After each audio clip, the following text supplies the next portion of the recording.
Christopher Columbus's way of saying finders keepers. John, we've got another fascinating part of the collection here today. Tell me what we're looking at. You're looking at Columbus's Book of Privileges. This is Christopher Columbus's compilation done in 1502 of all the agreements that he had made between the King and Queen of Spain. There's only 3 known copies in vellum. The vellum is a skin. One is in Genoa, one is at the Bibliothèque Nationale in Paris, and the other one is here at the Library of Congress. This was the copy that was kept by the Columbus family. This, for Columbus, was his most important piece. It was a proof of everything that he had gained between 1492 and 1502.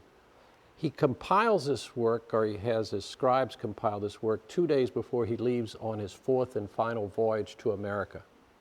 Why? Because he wanted to have that record entrusted to people so that he could call upon it when he needed to get things that he had been promised. He was essentially getting his ducks in a row. You better believe it. This document arrived in this room for us to discuss with an armed police escort.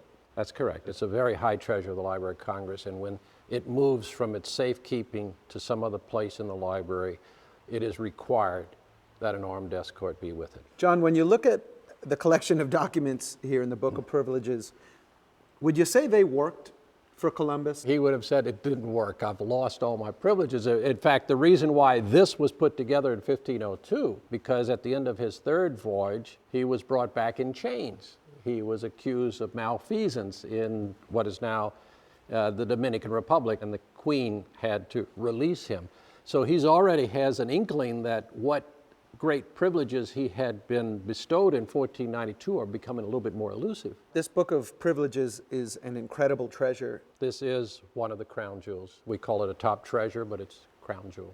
I'm John Hebert, Chief of the Geography and Map Division, Library of Congress.